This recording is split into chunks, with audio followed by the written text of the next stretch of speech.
What's going on, champion? And I hope you're having a beautiful day so far. Welcome to another episode of my daily coffee and ramble. Grab your cup of coffee and let's get right to it. Today, my intention is to share with you the 5 steps to getting your loved ones on board when it comes to supporting you in this journey. And when you commit yourself to higher standards, whatever it may be, whether you're in the process of, losing weight or, getting a six pack or becoming the best version of yourself, whatever your journey is in terms of the pursuit of greatness. Um, the first mountain that you have to confront is your own mountain. The mountain is you. And as you keep on climbing up the mountain, then you discover another mountain, and that is the mountain of your loved ones. And some people may relate to this, other people might not. For those of you guys who are watching this, if you have a supportive partner, by a partner that supports you through action, who wants to remove obstacles from your journey so that you pursuing your workouts, even if it's at 4 a.m., or you eating really clean, even if it's during the holidays. Like, a supportive partner wants to make everything easier for you. Now, that's not always the case, and that's okay. um, you know, you could be on the other side where maybe your partner says they're supportive, but what you're noticing is that they're actually putting little obstacles in your way. And these obstacles can be in the form of, number one, maybe mental manipulation, like making you feel bad for doing your workout, or making you feel bad for, um, you know, wanting to eat a certain way, making you feel bad for, you're not the person I always knew, or you're not, or you're acting different, right? That's what I call mental gaslighting, right? And it it leaks into your mind, and this is really important because, number one, you become who you surround yourself with, and number two, this journey is literally 1% mechanics and 99% what happens between your ears. So if you have voices that are putting obstacles in your way because you're feeling guilty for being committed to yourself, then what story is it going to lead you to create? You know what I mean? So this is common, and I find that, like, around 50% of the women in our community who make massive strides, get to a point where it's time to confront that. Because here's the deal: there's such a thing that's called Bedros Keuilian. I want to give him like a shout out for that. Great guy, by the way. He has the 5 points of separation. So when you're in the pursuit of your greatness, right, and when you're super committed to a certain goal and you're being consistent, you are starting to separate yourself forward from, what your past standards were, right? And as you keep on being more consistent and more consistent, you separate yourself even more. And his theory is that whenever you get to a point of 5 degrees of separation, one of two things can happen. And it's all about how you lead it. And that's my point in sharing with you what I'm going to share with you: how to lead the people and inspire the people that you love, who could potentially putting obstacles in your way right now, to be supportive of you in body, mind, spirit. Right. So thing number one that can happen is 5 degrees of separation, snap, no longer alignment, or 5 degrees of separation, inspiration, becoming closer to the new version of you. Number one, when someone tells you you've changed, we've all changed. We all change each and every single day. And as time goes on, we all change even more. Now, the question that is between you, yourself, and you is, am I changing to become the version of myself that I'm proud of? Or am I changing to become the version of myself that I'm not proud of? Are you changing by default or are you changing by design? I know if you're watching this video, chances are is that you're the type of person who chooses to go out of your way to change yourself by design. Okay.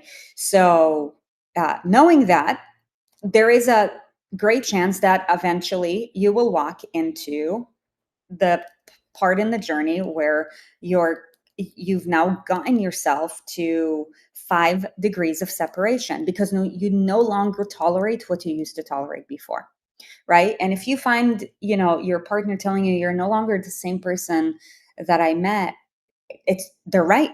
They're right, because you no longer tolerate the same things that you did before. See, because your body is a reflection of your standards. Your body today is a reflection of your standards.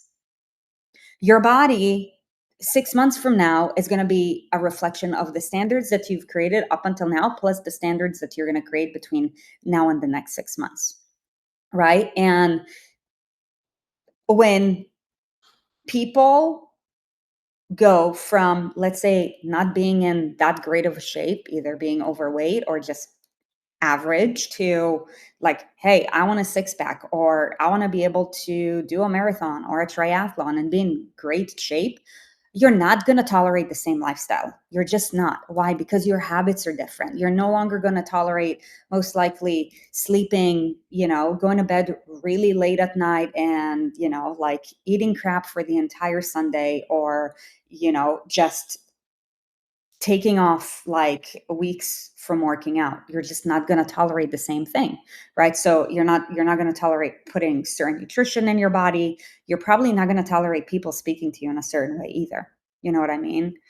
And I'm sharing all of this with you because if you're running into a situation like this that's making you question whether you are a bad person for wanting what you want, I want you to know that you're not a bad person and there's nothing wrong with that.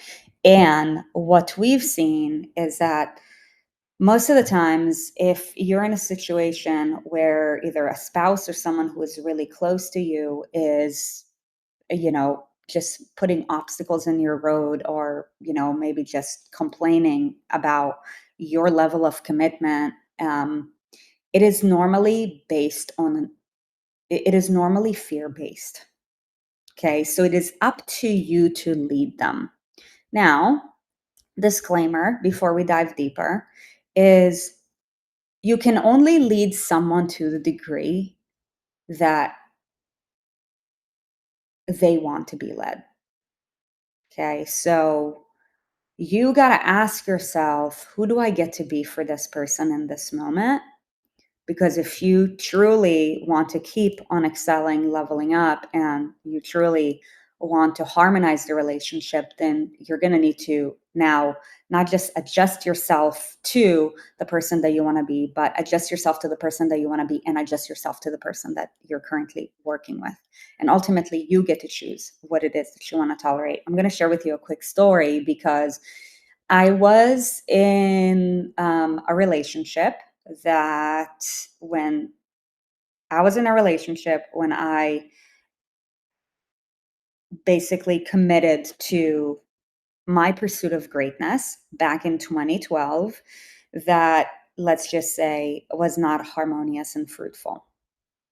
And the person that I dated back then, I no longer date. So sometimes there could be separation.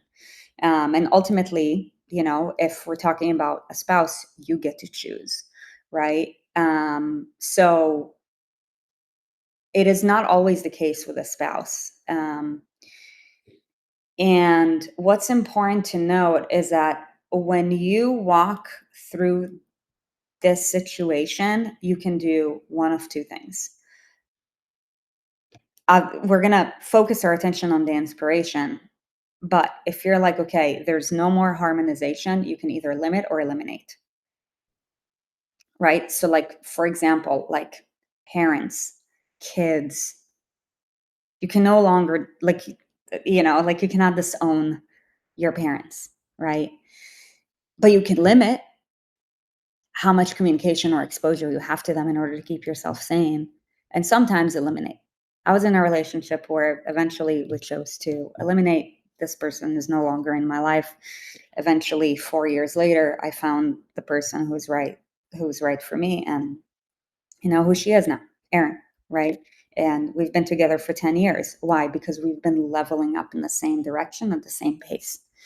All right. So, what do you do when there is a person in your life who is either through their words or their actions not supportive? How do you handle it?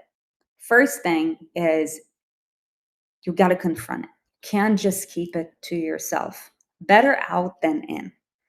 Okay. So, when you confront the situation with someone else, it is really, really important because most likely there is this friction because there is fear, right? So being aggressive doesn't work.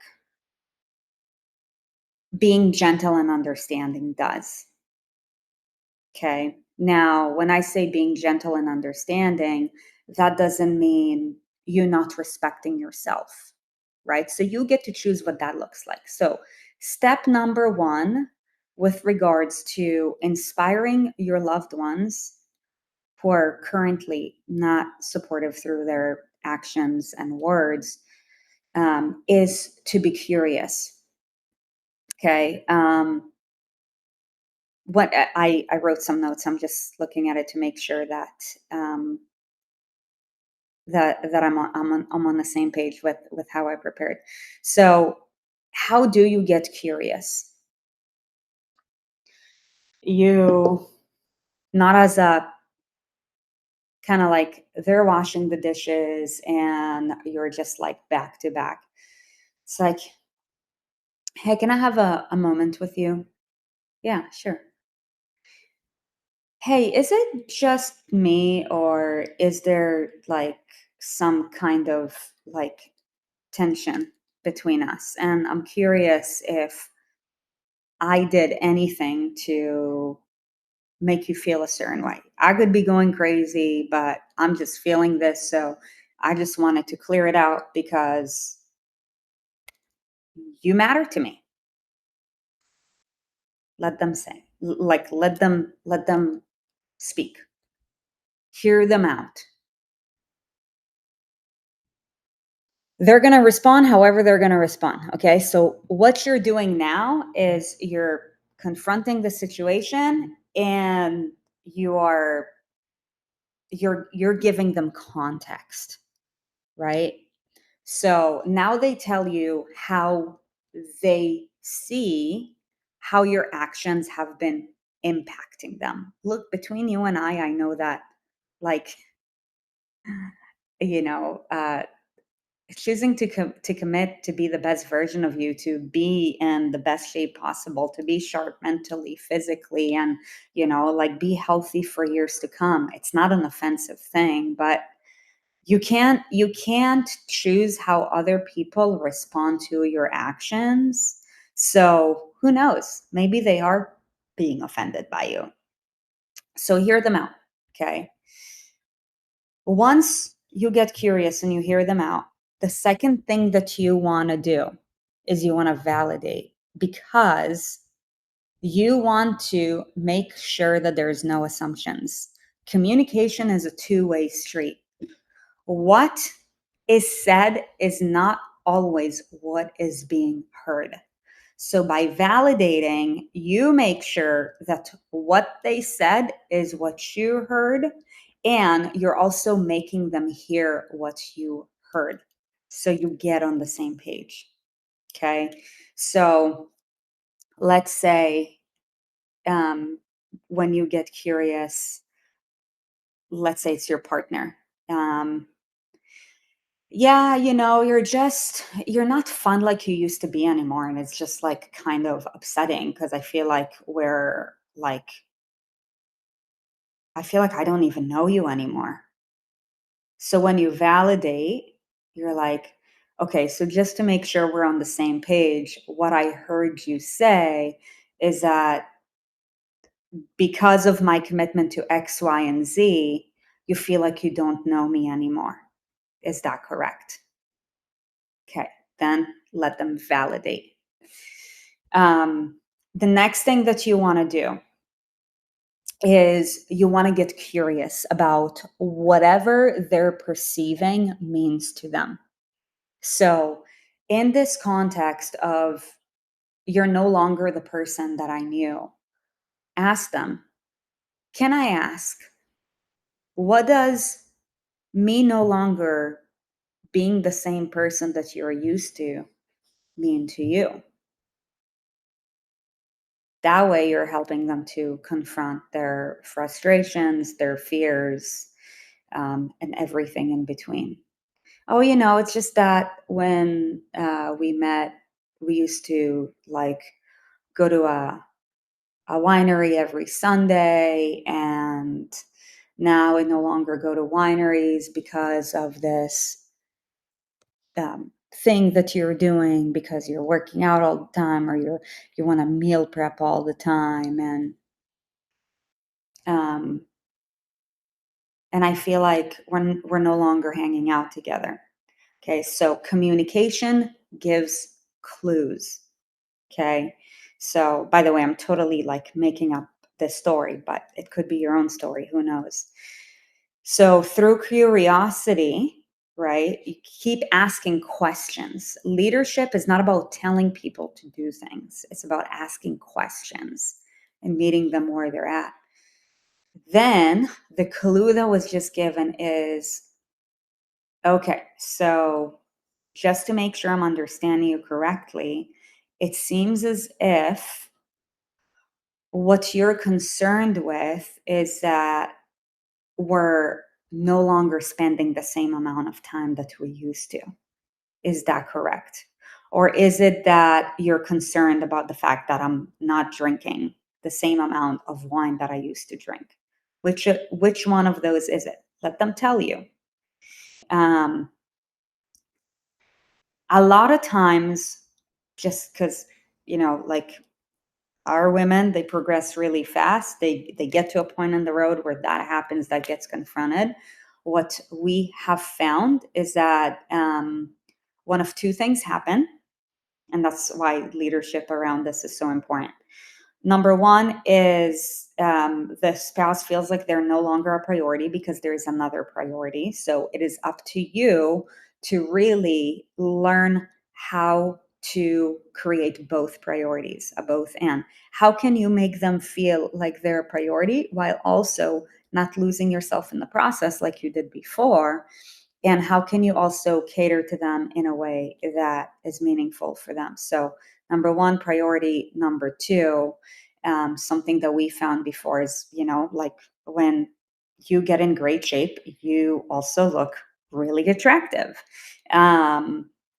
And the other fear could be, I feel insecure about you potentially wanting to leave me for someone else.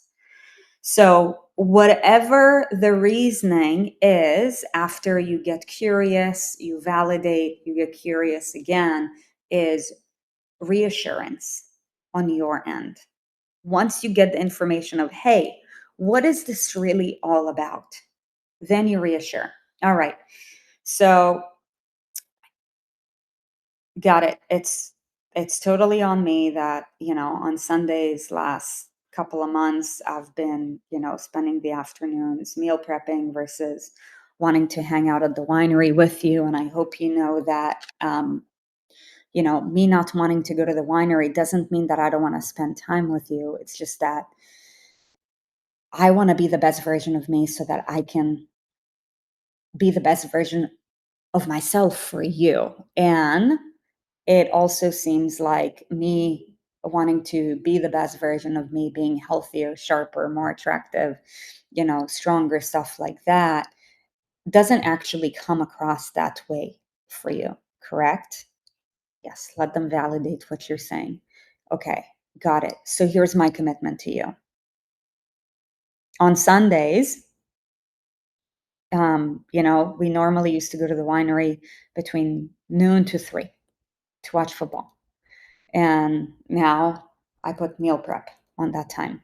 My commitment to you is that as as long as we're both on the same page, to make sure that you feel like we're still spending the same amount of time, because you matter to me, is I'm going to move my meal prep time on Sundays from 9 to noon, and then noon to 3 is us time. How does that feel? Does that work? Yes, it does. Okay, awesome. It's really important, of course, if this is how you truly feel in your heart, that you reassure them that your actions have to do with them being in your vision. Now, if it's not, then that's a completely different conversation. You know what I mean? So remember that, okay? Reassure them. That way they feel like they're no longer on guard. That way they feel like they're safe. And yeah, like they let their guard down. So now they're more receptive. Okay. So now that the guard is down and you guys feel like you're on the same page and they feel like they're not just a by the way, the next thing that you want to do is you want to inspire. Okay. So step 4 is inspire. After you've reassured them of how you're going to shift in order to make them feel seen, heard, and, reassure them that you're on the same page, is inspired to make a mutual connection, a mutual commitment. Relationships are a two-way street. No relationship will ever work when one partner, like, makes an effort to shift themselves around while the other doesn't. So I share this with you because you want to lead with generosity.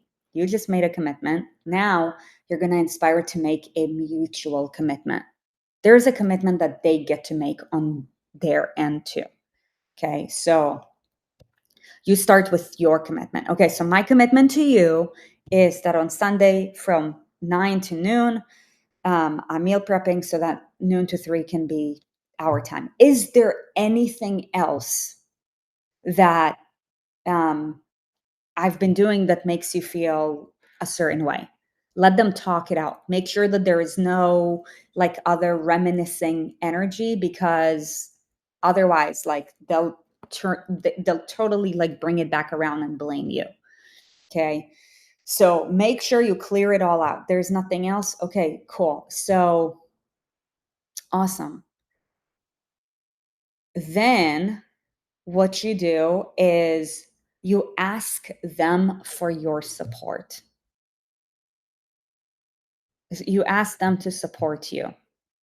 Okay, got it. In that case, my request of you is, could you please support me by just feeling like we're on the same page? Or if there is anything that you ever feel concerned about, that you just bring it up to me and don't just like hide it down, because that doesn't feel good for any of us. Or my request of you is, can you not complain every time I work out, because it actually like it makes it hard for both of us. So like, again, reassure. Is there anything else? No, there isn't. Okay. So my request, can I request your support now that you've made your commitment by doing XYZ. Can you commit to that? Yes. Okay, great. And then to reassure them even more, what you want to do is you want to see if there's any other commitments on your end that would support. Okay. Do you feel like this is a fair mutual commitment between both of us? Yes or no? Like, get a very clear yes or no. If there is a yes, but, then that's a no. You know what I mean? Um, yes. Okay. Awesome. Yes, but okay. What else is there? Right? Like, clear it all out. Okay. So remember, Leadership is all about asking questions. The first thing you want to do is confront. The second thing that you want to do is validate. The third thing you want to do is reassure. The fourth thing that you want to do is you want to inspire. And the fifth thing that you want to do is you want to make a mutual commitment and ask for their support. Relationship is a two-way street. You made a commitment, they're going to make a commitment too. If you're the one who's making all the commitments and they're making zero commitments, guess what? Like this, thing that's going on is going to keep on happening. This is why I knew eventually that, like my ex-partner and I were no longer on the same page, because I would shift on a dime every single time we got clear on a commitment, and then I was always the bad guy. I'm like, we just made that commitment. Right? So, like, there needs to be accountability in any given relationship on both parts. It's like, okay, this is what you're requesting. That's my commitment to you. And my commitment is I'm gonna, hold my standard to that. And if that doesn't happen, then, please feel free to call me out, because I'm not perfect either. In return for that commitment, my request of you is that, like, just support me on this journey. Like, don't complain about me doing the things that allow me to be the best version of myself. Is that fair? Yes. Okay. Awesome. Great. And that's that.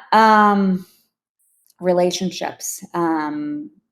Relationships are huge when it comes to the quality of our lives. So, and relationships that where both parties are not on the same page in terms of just lifestyle habits, standards, stuff like that, are more